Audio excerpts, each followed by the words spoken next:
नमस्कार मंडळी, मी वरद विजय चव्हाण तुम्हा सगळ्यांचं स्वागत करत आहे. मंडळी, तुम्ही आता बघू शकताय की नितीन थोरात साहेबांचं बुक कलेक्शन आपण केलेलं आहे आणि साधारणपणे त्यांनी 8 पुस्तकं आतापर्यंत पब्लिश केली होती. सगळीच्या सगळी पुस्तकं आपण मागवलेली आहेत. का? कारण मध्यंतरी मी त्यांचा एक पॉडकास्ट ऐकत होतो. त्या पॉडकास्टमध्ये त्यांनी प्रत्येक पुस्तकाचं एक वन लाईन सांगितली होती. खास करून कोप, अंबालक्ष्मी, खंडोबा या सगळ्या पुस्तकांची. ही 2 पुस्तकं ऑलरेडी माझ्या विश लिस्टमध्ये होतीच. बट या सगळ्या पुस्तकांची वन लाईन ऐकून मी म्हटलं, अरे नाही यार, हे काहीतरी सॉलिड आहे आणि नक्कीच आपल्याला ते वाचायला हवं. म्हणून लगेचच तो पॉडकास्ट संपल्या अमेझॉन वरून मी हे सगळी 8च्या 8 पुस्तकं मागवली. इकडे तुम्हाला आता 7 दिसत असतील. 8वं पुस्तक हे आहे उंबरखिंड, जे सगळ्यात त्यांचं लेटेस्ट पुस्तक आहे. सो ही सगळी पुस्तकं मला काहीतरी साधारणपणे 2400 का 2500ला पडली. काही पुस्तकांवर डिस्काउंट होतं. आता हे जे उंबरखिंड जे लेटेस्ट यांचं पुस्तक आहे त्याची किंमत आहे 350 रुपये आणि याच्यात तरी काही अमेझॉनवर आपल्याला डिस्काउंट मिळालं नाही. आणि या पुस्तकाची पानं आहेत साधारणपणे 216, 218 आणि ऑब्व्हियसली लेटेस्ट पुस्तक असल्यामुळे हे याचं फर्स्ट एडिशन आहे.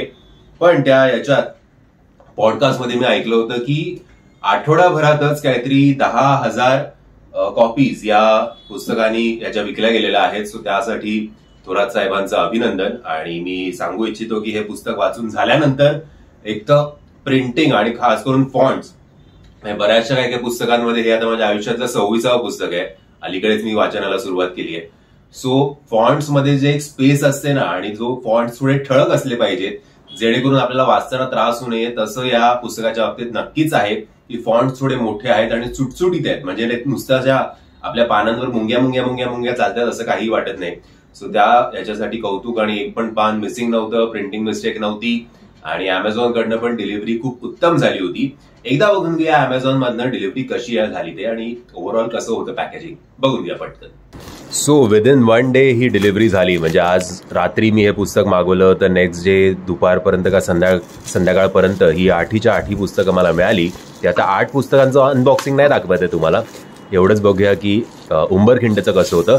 पण उंबरखिंड बरोबर क्षत्रिय कुलवंत साधू आणि शंभू हे सुद्धा पुस्तक आलं होतं. ओव्हरऑल तुम्ही बघू शकताय की कुठल्याही प्रकारचं काही डॅमेज नाही आहे आणि कव्हर पेज सुद्धा खूप उत्तम आहे आणि असं मस्त शाईन मारते, त्यामुळे मजा आली जरा हँडल करायला.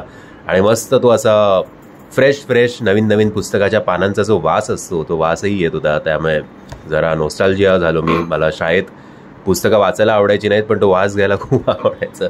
एनिवेज तुम्ही बघू शकताय की मी मगाशी एक पॉईंट म्हटला की फॉन्ट्स किती क्लिअर आहेत आणि असे तुम्हाला मध्ये चित्रसुद्धा दिसतील ज्याच्यामुळे तुम्ही ते एन्जॉय करू शकाल पुस्तक. सो मंडळी, उंबरखिंड इतिहासातला सगळ्यात मोठा गनिमी कावा हे पुस्तक जरी तुम्ही 8 दिवसातनं 3-4 तास तुम्ही वाचू शकत असाल तर आय थिंक तुमचं 3-4 दिवसात हे पुस्तक आरामात वाचून होईल. आणि त्या पॉडकास्टमध्येच थोरात साहेब म्हणत होते की पावनखिंड सगळ्यांना माहिती आहे पण उंबरखिंड आपल्या एवढ्या मुंबईच्या आणि पुण्याच्या मध्ये असून सुद्धा, लोणावळ्यालाच असून सुद्धा उंबरखिंड काय प्रकार आहे ह्या खूप जणांना माहितीच नाही. आणि त्याच्यावरच त्यांना ही कल्पना सुचली की बाबा याच्यावर एक मस्त असं एक पुस्तक लिहूया. आणि पुस्तक वाचून झाल्यानंतर मी खरंच सांगेन की खूप सुपरबली लिहिलं गेलेलं आहे आणि शॉर्ट अँड स्वीट अशी स्टोरी आहे. फार जर 400-500 पानांचं एक केलं असतं तर मग जरा माहिती नाही कुठेतरी भरकटली असती कथा. बट 216-218 पानांचंच पुस्तक असल्यामुळे बऱ्यापैकी कॅची होते. आणि आपण अलीकडच्या सिनेमांमध्ये बघतो की जसं एडिटमध्ये आत्ता प्रेझेंट दाखवलंय, मग ते कॅरेक्टर पास्ट मध्ये जातं, मग परत ते प्रेझेंट मध्ये येतं, मग त्याच्या लिंकवरनं त्याच्या बाजूचं जे कॅरेक्टर असतं ते त्याच्या भूतकाळात जातं आणि परत ते वर्तमान काळात येतं.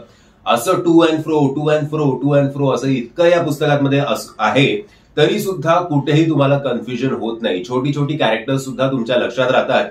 आणि शिवाजी महाराज तर आहेतच, तानाजी मालुसरे साहेब आहेत, नेताजी पालकर साहेब आहेत. पण या पुस्तकाचा जर उलट्या अर्थी म्हणेन मी की नायक कोण असेल तर नायक आहे मुघलांचा सरदार, तो म्हणजे कारतलब खान. आणि सेकंड लीड मध्ये आपण त्यांचा सल्लागार मकबूल, मला मुबलक काहीतरी येत होतं डोक्यात, कारण मकबूल, याक्यूब आणि मफिर असं काहीतरी त्या 3 जणांचं नाव होतं. त्याच्यात मकबूल जो आहे तो जरा जास्त कारतलब खानच्या जवळ जात जातो, जसा जसा कारतलब खानचा प्रवास सुरू होतो तसा. सो सुरुवात होते की कारतलब खान आता एकदम निराश झालेला आहे, कारण उंबरखिंडामध्ये त्याचे जे काही हाल आपल्या मावळ्यांनी आणि महाराजांनी केले त्याच्यात तो त्या सगळ्या पडलेल्या मृतदेहांकडे बघत आहे. आणि मकबूल त्याला सांगतो की बाबा आता चला इकडनं उठा, ट्रान्समधनं बाहेर या आणि आपल्याला आता हक्का डोंगर चढायचा आहे, कारण महाराजांनी चौथी आणि शेवटची अट त्यांची काय आहे ते आपल्याला जर ऐकून घ्यायचं असेल तर आपल्याला हा अख्खा डोंगर चढून त्या महाराजांना भेटावं लागेल आणि ती चौथी अट ऐकावी लागेल. आणि मग इकडनं ही गोष्ट सुरू होते आणि जसा जसा तो डोंगर चढतो तसं तसं मार्तलब खानचं इंट्रोडक्शन, म्हणजे राईट फ्रॉम औरंगजेबनी स्वतःच्या वडिलांच्या विरोधात आणि स्वतःच्या भावाच्या विरोधात लढा उभारला होता तिथपासूनचे एक एक एक एक एक किस्से, म्हणजे मार्तलब खान औरंगजेबाबरोबर कसा त्याच्या विश्वासातला ठरला, औरंगजेब कसा काय इम्प्रेस झाला त्याच्यावर, तिथपासून मग मकबूल कसा आला, मग याकूब आणि त्या तिसऱ्याचं नावच मला नीट हे होत नाही, मग मफीर असं काहीतरी होतं.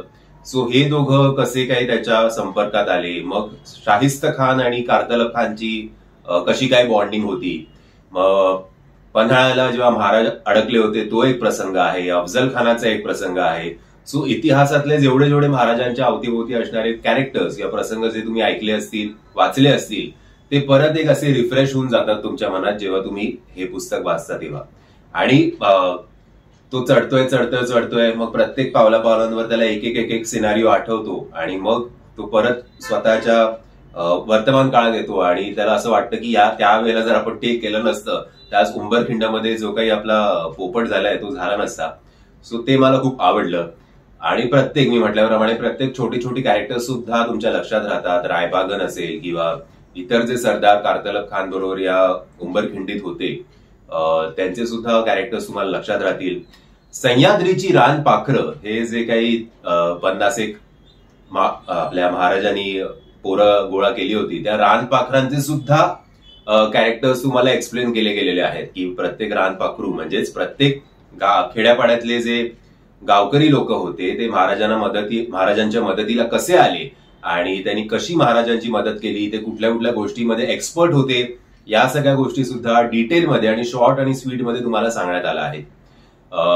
सुरुवात जरी अशी झाली की उंबरखिंड कारतलब खानच्या हातातून गेलेली आहे तरी जसा जसा या पुस्तकाचा प्रवास सुरू होतो आय थिंक एक 150 किंवा 160 पानानंतर त्या उंबरखिंडाचं प्लॅनिंग कसं व्हावं याच्यावर सुद्धा स्टार्ट पासून परत पास्ट मध्ये आपण जातो, परत प्रेझेंट मध्ये आपण येतो.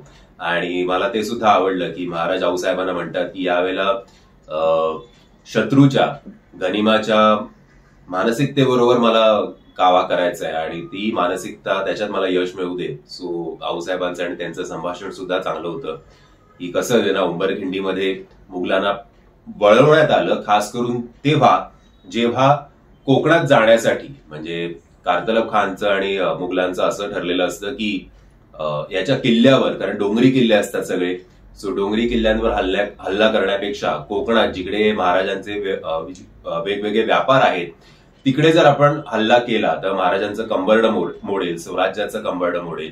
आणि म्हणूनच कोकणात ही जी स्वारी निघालेली असते 30,000 सैनिकांना घेऊन, त्यात अनेक घोडे असतात, उंट असतात, तोफा असतात, 1.5-2 लाख तलवारी असतात एक्सेट्रा एक्सेट्रा. सो 7 मार्ग कोकणात जाण्यासाठी होते आणि त्या 7 मार्गांपैकी बरोबर एका मार्गावरच या आर्मीला कसं आणायचं याच्यासाठी जे प्लॅनिंग होतं महाराजांचं आणि मावळ्यांचं ते सुद्धा खूप उत्तम पद्धतीने आपल्यासमोर प्रेझेंट करण्यात आलेलं आहे. सो एक मस्त असं तुम्हाला वीकेंडसाठी कुठलं पुस्तक वाचायचं असेल जे जास्त मोठं सुद्धा नसेल तर उंबरखिंड हे पुस्तक तुमच्यासाठी नक्कीच एक मस्ट रीड आहे असं म्हणायला काही हरकत नाही. आणि भाषा सुद्धा सोपी आहे. म्हणजे मला हा प्रॉब्लेम शिवाजी सावंत साहेबांच्या छावा हे पुस्तक जेव्हा मी वाचलं होतं तेव्हा झाला होता की त्याच्या आधी मी श्रीमान योगी वाचलं होतं रणजित देसाई साहेबांचं, तर ती मला सोपी भाषा वाटली होती. पण छावामध्ये एकदम काव्यात्मक आणि असं काय काय केलं होतं त्यामध्ये मला वाचायला जरा जड गेलं. बट हे पुस्तक तुम्हाला वाचायला सुद्धा खूप इझी आहे, काही प्रॉब्लेम होणार नाही. आणि इनफॅक्ट रंगत जाते कथा. म्हणजे जेव्हा उंबरखिंडाची लढाई चालू असते ते ज्या पद्धतीने वर्णन करण्यात आलं आहे की सगळे खाली अडकलेत आणि वरून कोण काय काय करतं आहे आता मी तुम्हाला सांगत नाही, त्याच्यासाठी तुम्ही हे वाचा. तर ते सुद्धा वाचून सुद्धा तुम्ही ते व्हिज्युअलाइज करायला लागतं, एवढं ते सोप्या भाषेत लिहिलेलं आहे. सो नितीन अरुण थोरात साहेबांना माझ्याकडनं खरंच हॅट्स ऑफ. आणि एवढं 8 पुस्तकं तुमची मी मागवली आहेत आणि पहिलं पुस्तक वाचून झाल्यानंतर मी नक्कीच म्हणू शकतो की बाकीची 7 पुस्तकं वाचण्याची उत्सुकता नक्कीच माझी खूप वाढली आहे. आणि पुढचं जे पुस्तक मी वाचणार आहे ते क्षत्रिय कुलवंत साधू आणि त्याच्यानंतर शंभू, हे सगळे लाईन्स आता तुमच्या समोर एक एक पुस्तकांचे रिव्ह्यू येत जातील जसं जसं माझी पुस्तकं वाचून होतील तशी. म्हणजे तुम्ही हे पुस्तक वाचलं आहे का? जर वाचलं असेल, याची लिंक तुम्हाला खाली डिस्क्रिप्शन बॉक्समध्ये देतो अमेझॉनची, तर तुम्हाला हवं असेल तर तिकडनं तुम्ही ते ऑर्डर करू शकता. जर तुम्ही हे पुस्तक वाचलं असेल तर तुमचं या पुस्तकाबद्दल काय मत आहे हे नक्की कमेंटच्या माध्यमातून कळवा. आणि जर तुम्हाला हा व्हिडिओ आवडला असेल तर प्लीज या व्हिडिओला लाईक शेअर आणि चॅनलला सबस्क्राईब करायला विसरू नका. जय हिंद, जय महाराष्ट्र, जय शिवराय.